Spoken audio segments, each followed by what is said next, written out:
Good morning, church. So it's been a good week. The ARM conference was refreshing. It was very simple.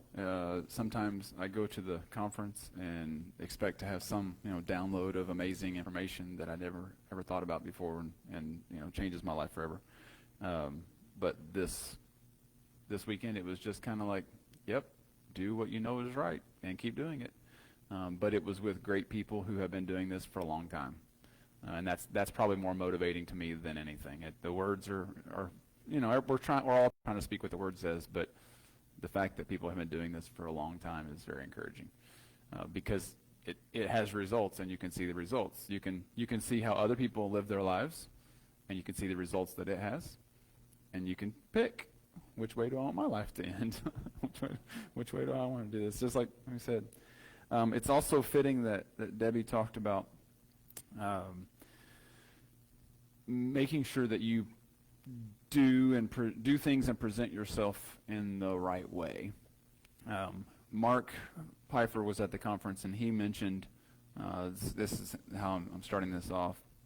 He mentioned that sometimes we do the right thing just because we know it's the right thing, and there's not really any emotion invested in it, and there's no really decision in it. You just do it because you know it's right, and you just got to go. You just got to go. You got to do it. And sometimes even in a season of doubt where you're really not sure if this is the right thing, you just keep doing it because you don't have a better alternative. And I want to share today that there's great value in that. And I can relate it to a few things, but we're going to read in Hebrews chapter 11 and 12. The next several weeks, months, I don't know, we're going to talk about just basic moral standards and why God has moral standards, why he's given us instruction on how to relate to each other, how to relate in the world, how to set ourselves apart. But I want to approach it very specifically, not for, make sure that you make the right choices so you can go to heaven, because that's not what Jesus came to tell us. It's make the right choices because it's what benefits the people around you, and it's what glorifies God. It's what brings God glory, and it's what builds the kingdom of God. That's why we make right choices. That's why we choose good behavior. That's why we choose to make smart decisions. It's not because, I hope that when I die, Rex is talking about at the end, I hope when I die, God says, good job. I think you're going to go on this side. You're going to go to heaven, and I don't get the, you didn't make it. Sorry. You're going to that dark, fiery place. That shouldn't be the motivation for our lives. We shouldn't live in fear, wondering if that day of judgment we're going to be on one side or the other. And Mark mentioned that. He said, sometimes we think we know what our motives are, but we don't always know what our motives are. That David prayed in Psalm 19. If you read Psalm 19, the very end of it, he said, Lord, help me understand even my secret sins, my secret faults, things that I don't even know that I'm doing wrong. And Paul said, I want to do good, and I have good intentions to do good things, and I still miss it, and I still don't do good things. So our Christianity is not, as Debbie was mentioning, our Christianity is not just to put on display how righteous I am.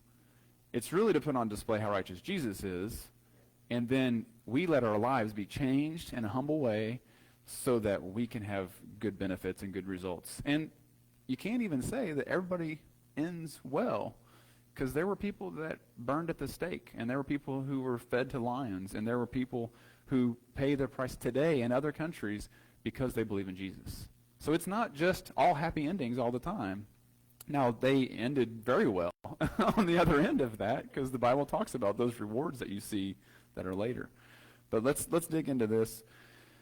I was praying for Ava this morning, going to camp, and he showed me something that I already mentioned to her.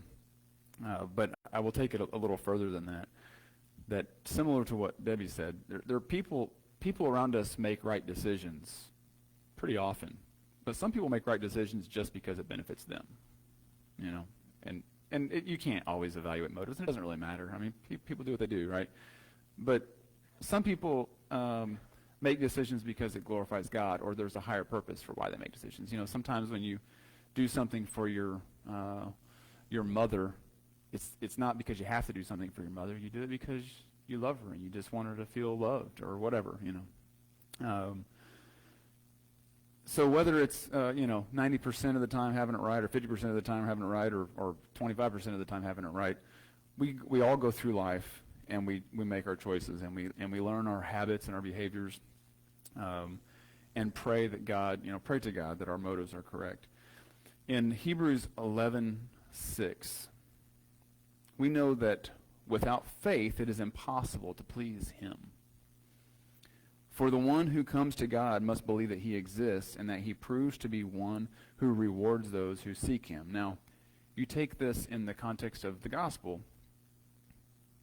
We are not living. If you read the Psalms, you read the Old Testament, there was a lot of discussion about, let me be pleasing in your sight. Let me be let my praise be a sweet fragrance. Let my prayers be good to you. Let me come before your presence, and you look kindly on me and shine your face on me. And there's lots of language in the Old Testament that says, God, I want to be pleasing to you. But once we see through the cross, we see how Jesus laid his life down and gave us something that we couldn't get on our own. Now we realize that we choose, like Debbie said, we choose the righteousness of Christ, believe in it, and that is what makes us pleasing to God. Well, how do you choose that righteousness of Christ? It's by faith. It's by faith. So you cannot please God without faith. Well, that kind of takes the burden off our shoulders a little bit, because we don't have to worry about all the right things I got to do to please God. I just need to have faith, and then let my decisions be out of that. And then it goes on to, of course, there's all of the stories of Abraham, Isaac, Jacob, Joseph, Moses, Rahab, Gideon, Samson, David, and the things that they did, choices they made out of faith. Now, what I think's neat about this, we call it the Hall of Faith, in Bible school for years, the Hall of Faith.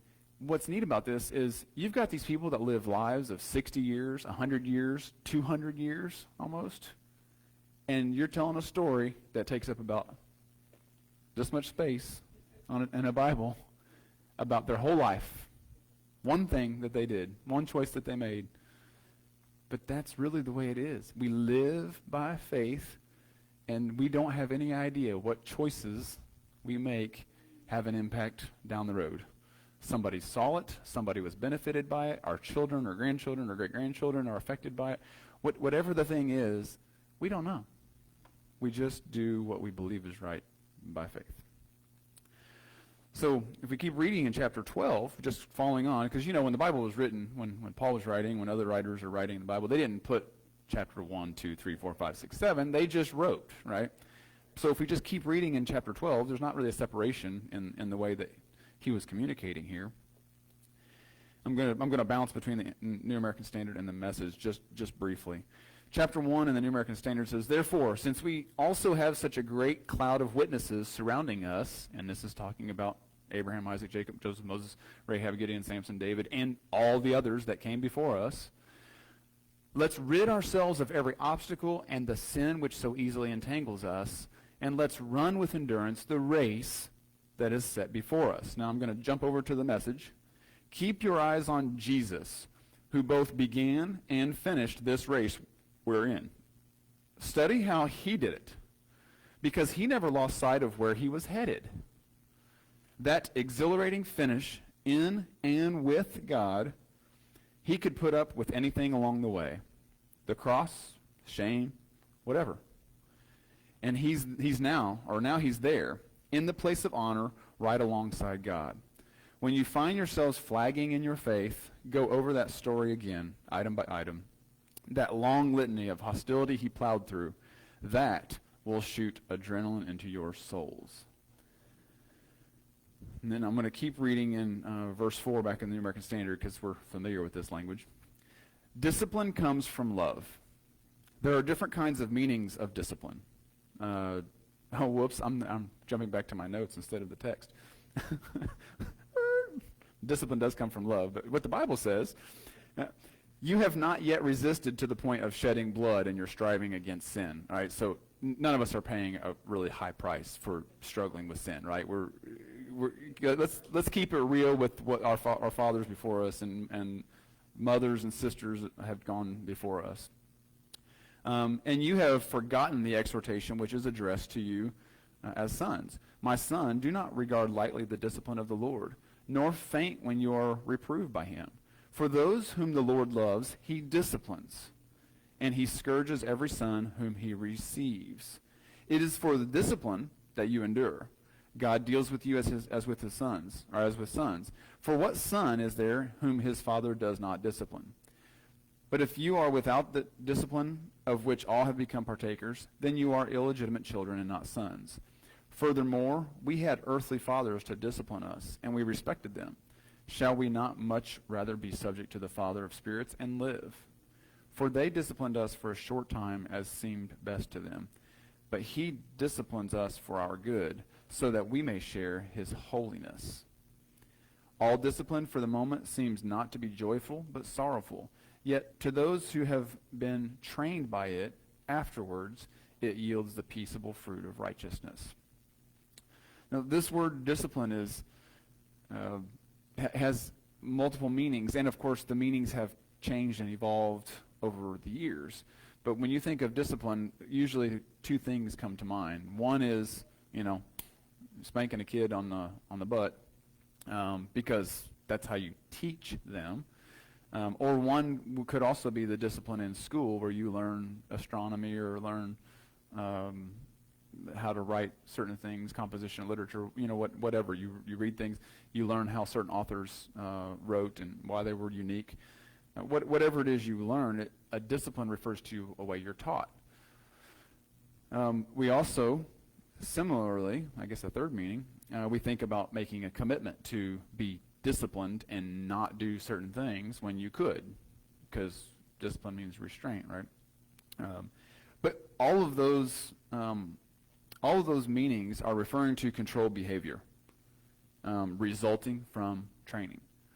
So maybe when you're studying literature, it may not affect necessarily something you do every day or a habit that you have, but if you like the way a certain author writes, you may be more inclined to write like that author does, or you may be more inclined to read literature that's kind of that style. So when we're trained and taught things, whether it's the Bible or a subject in school, or maybe how to being coached in a certain sport, how to do the right form and speed and the exercise routine required to get to those objectives, you're learning all the time. It's training. And then when you put it into practice, you have to control your behavior.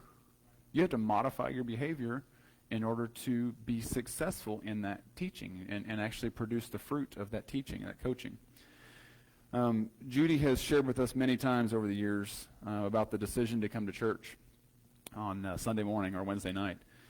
And she has told many people that her and pastor don't get up on Sunday morning and make a decision, should we go to church today? And they don't come home from work, on Wednesday afternoon, tired, food, something's broke, got to fix it, don't have a car, whatever, and say, should we go to church tonight? It never was a question, because they made the decision 60 years ago that they're going to go to church. When the body of Christ is there, they're going to go to church. And so that is a behavior that comes from a decision made out of faith, of value, of something I believe in, something I think is important. And that you can come up with probably 100 reasons why Pastor and Judy made that decision 60 years ago. And I mean, there's lots of good things that come out of why I go to church. But the point is, it was a decision because of values and because of a faith of believing in something that was more important, believing in something that's more important than whatever I missed on Wednesday night or whatever I didn't get to do on Wednesday night. Now, those decisions we make out of disciplined behavior do have consequences. Sorry, there's a fly flying up here. It's kind of annoying. I wish I could just snatch it out of the sky. There are consequences of our decisions. Sometimes when we value one thing, we are going to devalue something else. And sometimes those choices are not easy. I mean, there's movies upon movies that have to deal with, that deal with this kind of the human dilemmas. And I've got lots of them to share. I'm not going to go into a lot of them, but one example that we're going to talk about today is marriage. So in May, I chose to talk about the home, and we kind of did it. We didn't exactly go the way I expected in May, but we kind of hit topics about marriage. We hit topics about family, raising children, things like that. But today, I'm not going to talk about that kind of marriage, but I'm going to talk about the reason why you get married, the commitment you make, and how our culture has wrestled pretty hard with justifying why it's okay to just live together and not get married. So we're gonna talk about that, but I just want to lay this foundation of discipline, and this will apply to several other things we'll talk about in the next few weeks. But when you have values, sometimes you choose one thing, you do give up another thing, and I'm going to talk about how that it's a choice that you make within the freedom that you have. It's just like being American. We claim to have a lot of freedom in the United States of America, and we have it because lots of people made a decision long time ago. I say long time ago, but it was really short time ago in history. But so people made a decision that us being a British nation, a little island of Britain, a big island of Britain across the Atlantic Ocean, was not going to work. It was not going to work for us to just send our money for taxes back to Great Britain, back to England, and let them try to still be a kingdom over top of us, forcing the Catholic religion, or the Orthodox faith on us, and not have that freedom to worship and to pursue God and to pursue prosperity.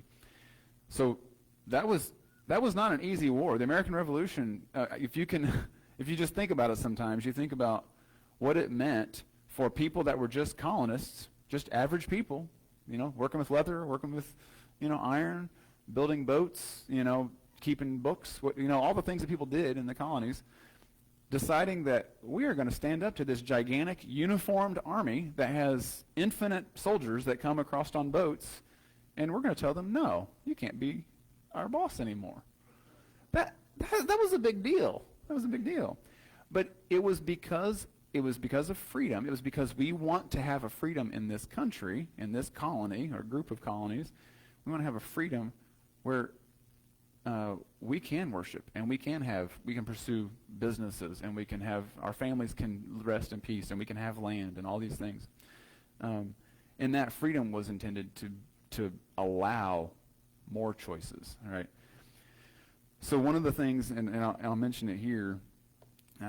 One of the things that we sometimes have a problem with in dealing with moral standards is, if you just look at it from the outside, no Christian talk, no Bible, no background in church, no background in what we kind of think is normal, what should be normal, it feels like if you push a standard on me, you take away my freedom.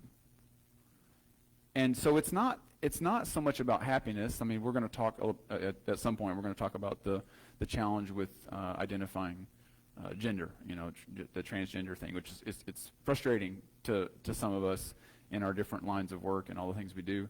But it's about someone trying to understand identity. Who am I? What do I believe about myself, and that kind of thing. Just like dealing with sexuality. Am I homosexual or bisexual or heterosexual or all the things that you can be. It's wrestling with identity and understanding. And if you, the system, whatever the system is, if you tell me I can't be that way or I'm wrong for being this way, then you are trying to limit my freedom, right?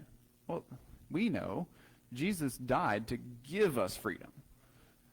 But it's not freedom just do whatever you want. It's freedom to embrace who God made us to be in the garden. He made us to be in his image, and when I say his image, we're male and female, so we're not all obviously the exact same. We don't look the exact same. We're male and female, but we're made in God's image. So there's something unique about us that is the same between myself and Brandy, but there's a lot of things that are different between me and Brandy. And And we have a different role and a different gift, a different calling, a different talent, a different capability that we bring to add value to the world, to build the kingdom of God. Well, that all got wrecked in the garden, and people just thought they could take their talent and gift and ability and just go do what they wanted. So it's that we're in a very challenging environment now, because if we say there's a standard that God has, sometimes we're received as that oppressive person that's trying to take away my freedom. So maybe we should back up and adjust how we approach it. We're not trying to get everybody to look like me or to be like me. We just want people's freedom, really. And we want people to be free in their identity. If we believe, this is what's tricky, if we believe that you're only going to find your identity in Jesus Christ, then it's a tightrope walk to get there. Hey, I've got good news for you. What you can gain by choosing Christ is way better than what you're trying to do your own way.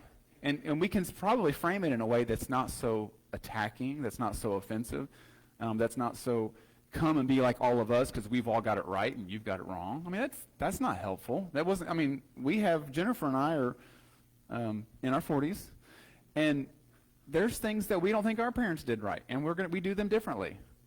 We're okay with that, and most of the time our parents are okay with that. And I guarantee that our children are going to see things that, why did you do that? Well, we're always learning identity. There's things right now I know for sure that Isaac and Abigail will be like, I ain't doing that. I don't think that way. You grew up that way because you had what you had, but that's not what we had. I'm okay with that, because in the end, there's a lot of ways that people serve the Lord. Mark mentioned it. No, not Mark. Somebody at our dinner yesterday or the day before mentioned how many different ways there are that people serve the Lord. Catholic, Baptist, Episcopalian, all the things. But it doesn't benefit me to go and point at why all of them did it wrong or are doing it wrong. I got enough problems of my own that I just need to focus on doing what I need to do in Christ and have the influence that I can have in my world, my little world, my section of the pie, and just keep being faithful to it, right? So I hope that in this series that we can just think about how we frame our conversation and our thoughts, because it's easy to get on a bandwagon. And I would say that what I've seen in social media and on the news and the hurt feelings that people live with, that's not a bandwagon we want to be on. It's not a bandwagon Jesus was on. So all right. I'm not going to talk much about church attendance today, as I mentioned from what Judy said, because church attendance does not measure how spiritual we are. But it is a good, simple example of, hey, I want to be around people that believe like I do, and I want to hear teaching that is helpful, that encourages me, inspires me. And I would say sometimes people stop going to church because they stopped hearing something that was encouraging and inspiring. And they stopped feeling comfortable when they went to church and didn't feel judged and didn't feel whatever. Or the church is just dead, and why are we doing this? There's a lot of reasons why people don't go to church. And sometimes it's just selfish because people want to do what they want to do. They find their own way. I will tell you this quickly, just kind of entering in, just to talk about marriage. I listen to podcasts, of course, and little snippets of news programs and all kinds of things all the time because I drive an hour to work every day. My pattern has changed a little bit. I typically now am more praying on the way to work, sometimes listen to podcasts, but then I'm listening to it on the way back because my brain is just like, I'm done thinking. I just want to try to get ready to see everybody at home and think about where everybody's at and what they're doing. But I heard this story of a woman who was living in New York. She's calling into the show that I listened to. She's living in New York. She has 2 children that are somewhere around maybe 13 and 15. Previous marriage, doesn't live with the husband anymore.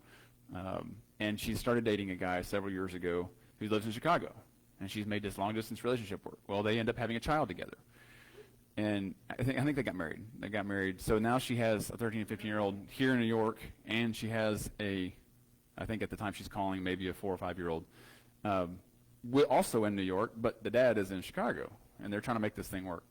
And so she moves to Chicago, and I think this was about a year and a half before she called, so a year and a half from now.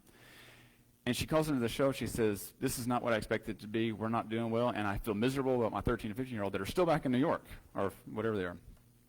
And she says, "What do I do?" And I'm like, this is going to be interesting. What do you tell this woman to do? And it doesn't really matter what he told her to do. But in the end, the reason I say that is because there's a Bible story very similar to this. What he told her was, you need to figure out who you are and what you want in life. And then you need to just put all your eggs in that basket and go after that. And your kids will respect you for it, and you be your own person, who you are. And I thought, well, that's good. If she would have got some of that, years ago, then she may have not even been in this situation. You don't know, right? And I say that because when you start talking about marriage, there's lots of things you can draw from it. I do not have a specific person in mind or someone who did something horribly wrong.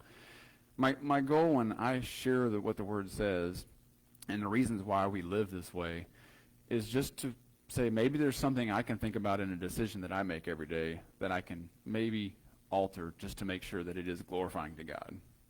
Or what do I do next? Because I can't do anything about what happened 10 years ago or 20 years ago or 60 years ago. I can only affect what's coming up next, right? Or my children, or helping guide and advise, and grandchildren. That's all we can do. We can't fix what's happened behind us. Well, so in this case, for this woman, I would say it's similar to the woman that was at the well when Jesus came and met her. In John chapter 4, I've used this example a few times because it's pretty wild. And then the Chosen show goes and shows how this may have played out, and I think it's just beautiful. But there was a woman at the well in John chapter 4 who Jesus meets on his way through Samaria, and he starts talking to her about drinking water and asks for a cup of water. And then he says at some point in there, if you drank from the water that I can offer you, that you would never go thirsty again. And so this kind of gets her attention, but she's not connecting all the dots because she's got her own things. And he eventually says, go and get your husband. And she says, I don't have a husband. And Jesus says, yeah, I know. You got 5 of them. And the one you're living with now is not your husband. And so the point of that story, he ends up telling her that the day's coming when we will all worship in spirit and in truth.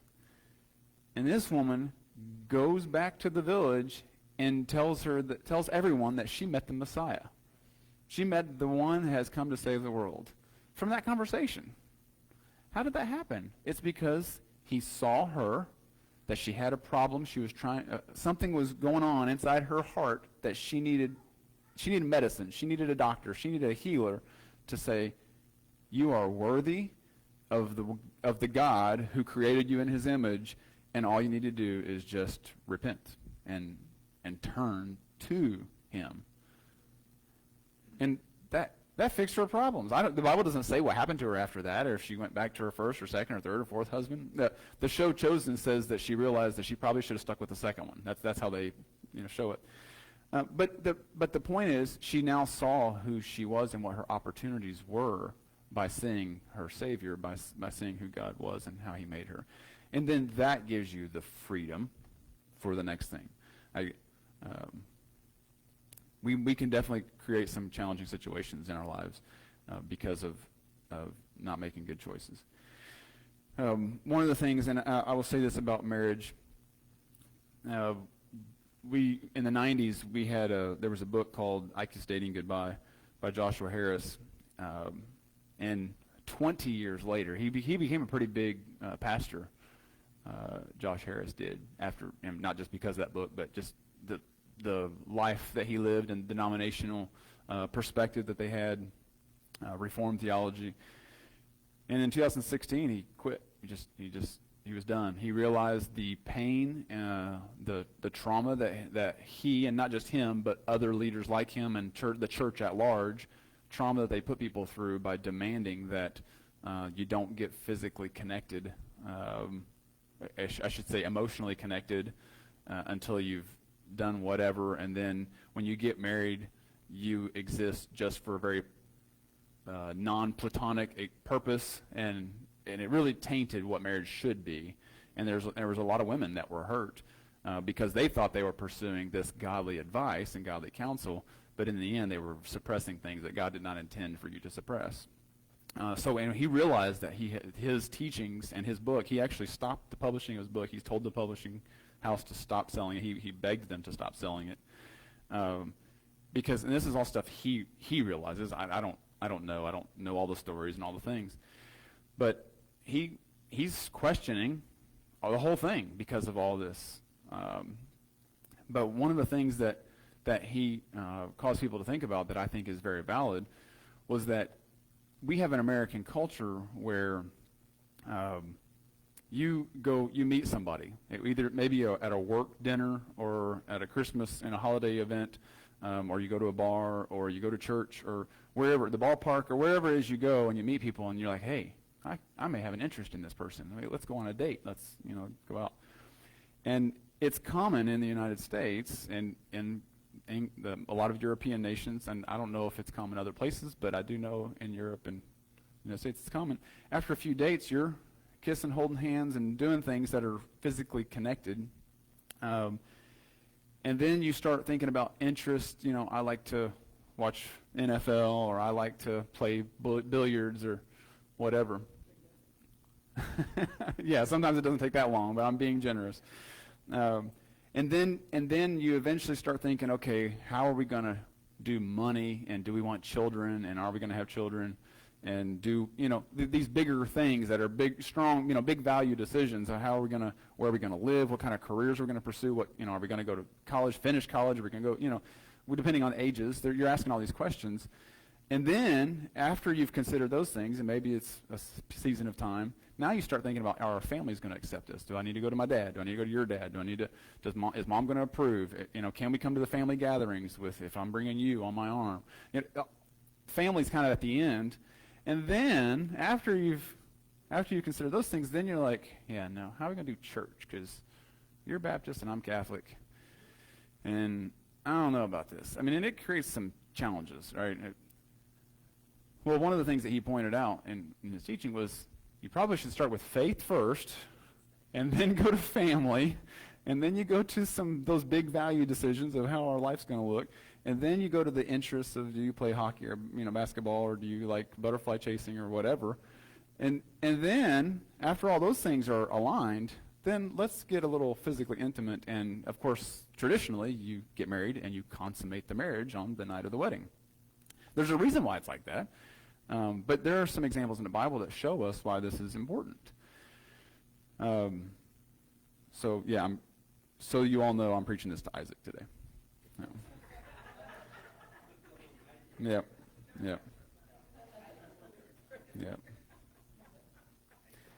Yep, you're welcome. So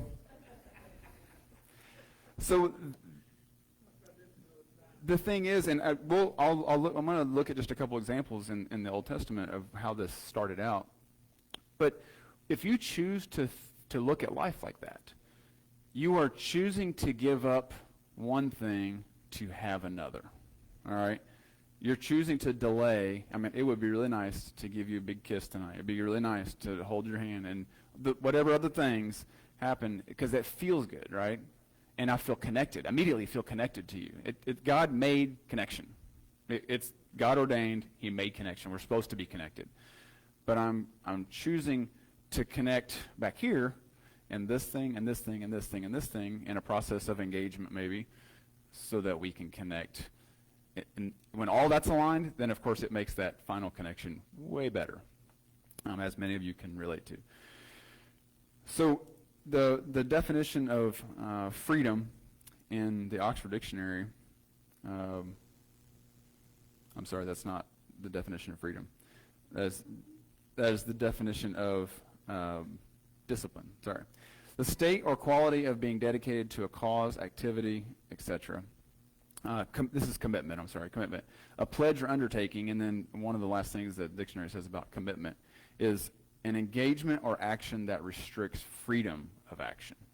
So you're taking an engagement or an action, and this is not necessarily talking about marriage engagement, but some kind of engagement where you're engaging something, an action, and you're restricting freedom of action because of that commitment.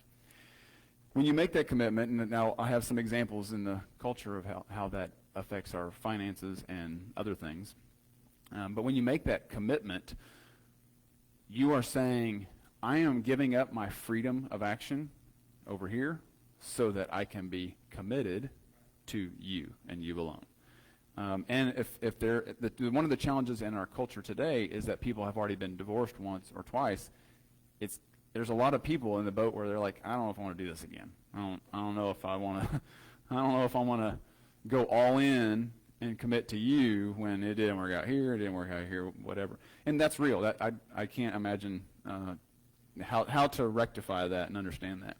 But I can just share what the Scripture says and try to encourage, inspire. You give up one freedom for another, and it's because of the Scriptures. I think one of the challenges, and I'll mention it real quickly as I pass through here. Sometimes when we give up a freedom, whether it's because I've been listening to a podcast on spiritual trauma and a church that has plummeted, failed miserably because of a person's actions, the way they lived, preaching one thing, but kind of had some other things going on back in the background.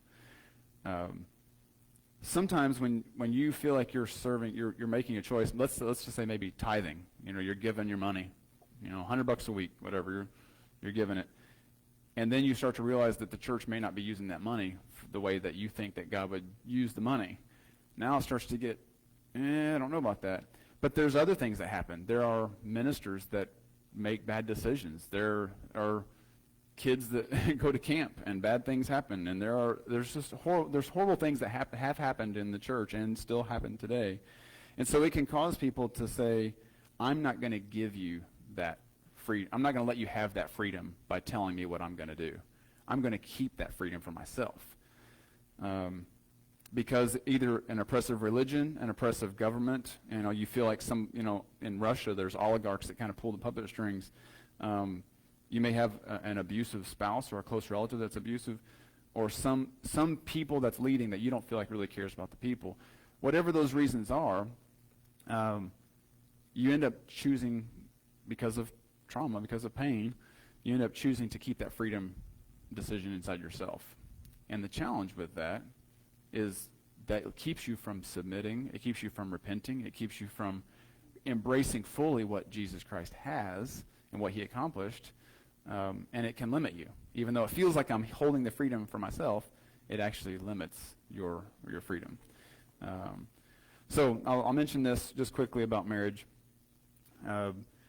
There is a sociological study called the success sequence that has determined you have a 90% chance of being successful in life, and successful means being able to pay your bills, live a life that is somewhat comfortable, pay your bills, and not live in poverty. If you graduate from high school, both of you graduate from high school, wait until you get married to have children, and then wait till you have children until you're at least 20 years old. If you do not do those things, there's a 79% more likelihood that you'll be poor. This is just sociological statistics. This is not a Bible-based thing.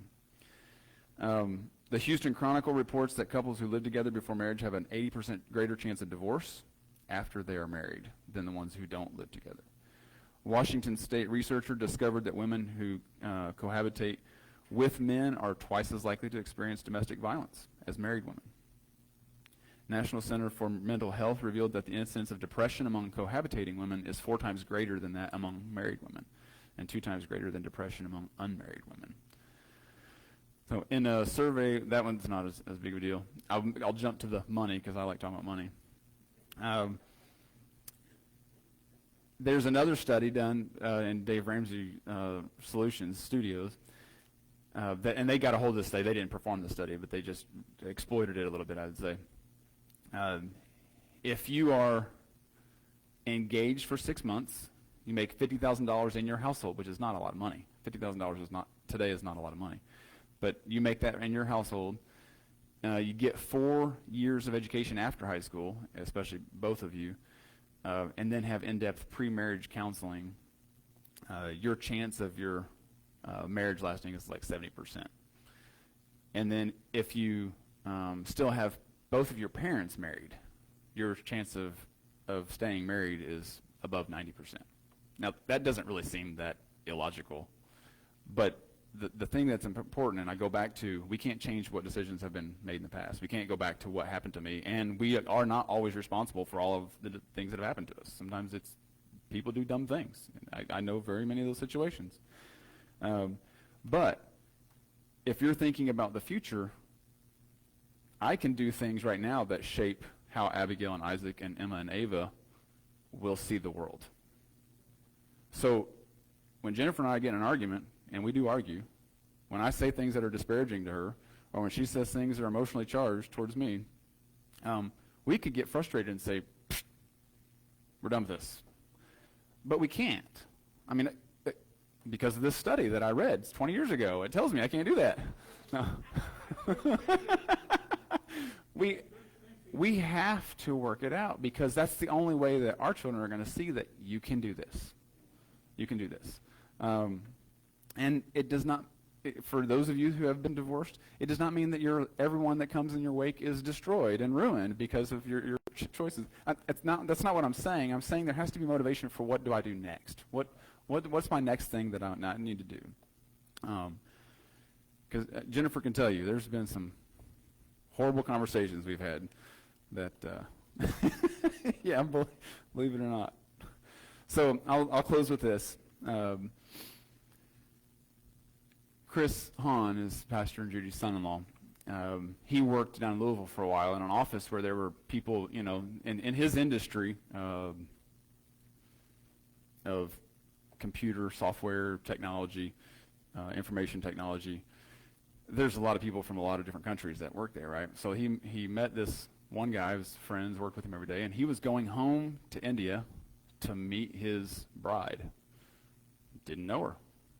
And Chris asked, like, hey, what's up with this? Because people that are here in America understand American culture, and they realize this is probably not normal to talk about me going home to meet my wife. And he said, if I remember correctly, I probably was different from third-hand information, but he basically said, if my family and her family agree that this is a good thing for us, it will be a good thing for us. Because the commitment of marriage is what makes it work, right? And if there's two families that have similar values, maybe they have the same socioeconomic status, I don't know, whatever it is. I mean, there's a reason why there were dowries and things like that given. Hey, if you're going to take my daughter, I'm going to make sure you can take care of her. There's reasons why these things happen. Then there's a high chance of success of that marriage because it's about the commitment. It's only in the last several hundred years that we've gotten this idea that there needs to be a knight on a white horse that comes down, from the clouds, saves the damsel in distress, and we go off and we live, for eternity. That's not necessarily an ancient concept. That's a modern concept, that we got to have this person that we just fall romantically in love with, and we get to have happiness forever because we're so in love. Happiness is an illusion. It really is. Happiness is what we make it. So,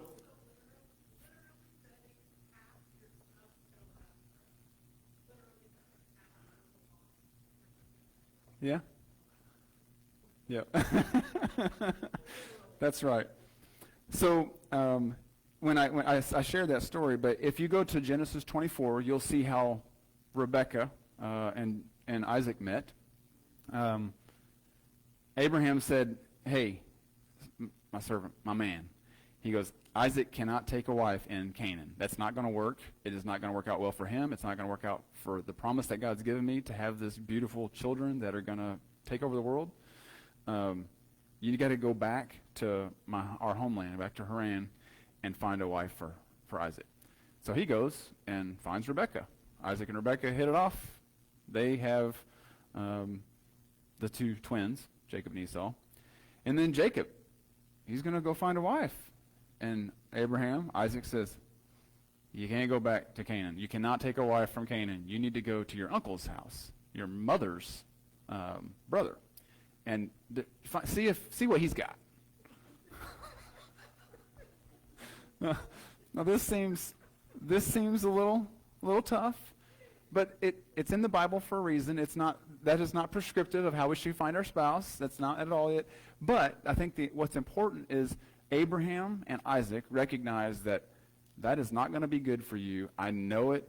I don't have to try to explain it to you or justify. Just do it this way.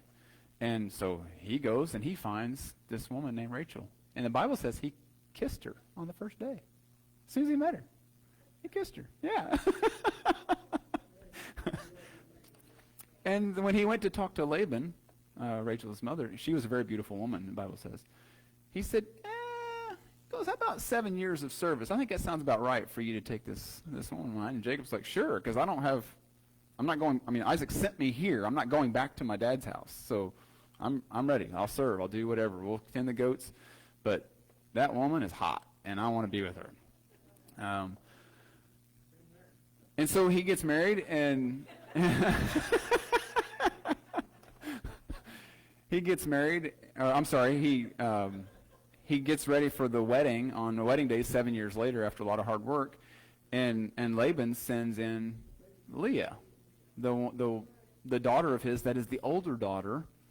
And according to the family tradition, you can't take the second child, the second daughter, and get married. You have to take the oldest. I didn't tell you that exactly, but you should have known about our family. This is kind of the way we roll. Hello, the writing was on the wall. But Leah, the Bible says, she was not as attractive. And the way that things happened in wedding days back then, you cover your face, and you can't see hardly anything. So however that worked out, he ended up with Leah. And then he had children with Leah. And because he has to serve another 7 years, so I guess you're going to do something in 7 years. You got to have some children. And Rachel got frustrated because she wasn't giving. He was having children with Leah, and eventually Rachel wanted to have children after they got married 7 years later, and she says, "Here, take my handmaid." And Jacob had children with her handmaid, and then Leah's like, "Can't have any more children," so she's like, "Hey, take my handmaid because I want to have more children from Jacob." And then Rachel's like, I really want children, God. And he lets her have children. So now there's 12 tribes of Israel. It's all in chapter 29 and 30 of Genesis. Chapter 29 and 30 of Genesis. But the point is, that was all part of God's plan. And it is not in any way endorsing that we go find our spouse, that's our cousin. That's not. There's enough people on the earth now that's not really necessary. And there's enough people that are willing servants of the Lord, heirs of the throne, sons and daughters of the Most High, that we can find a spouse. There's somebody out there being find a spouse. We do not have to resort to marrying our cousin. So, and I think there's laws about it. So that's, yeah. But there weren't in those days. Remember, all this that you read in Genesis, that's before any Ten Commandments, before any Moses, before any kind of, these are my people, and this is the way you're going to be, and none of that had existed. It was just what the traditions of the people were at the time. So anyway, I say that to you, and I hope it can be encouraging. And there's a reason why we have moral standards. God has known. It hasn't changed. And I'm actually doing some research while we're talking about this in other religions. Islam and Buddhism and Hinduism, which are really the main religions of the rest of the world. China, if you study China, it's mostly atheist. There is no God in China, most of it. So I want to connect what the world is looking for in their religion and say, this is what we have in the Bible, and it's not just a good idea or a theory or philosophy. There's reasons why God told us to do this. There's reasons why, he gave us the way that we should be. And Jesus answers the missing piece. He is the missing piece that allows us to be that way and to make those choices. And other people need Jesus. And it's not about a forced religion that takes away all your freedom. It's actually a way to freedom, the real freedom. So anyway, we'll hit some other topics that are hopefully more fun. And we may do it sitting at tables talking to each other and not just me preaching up here. So, yeah. So anyway. You guys can stand up.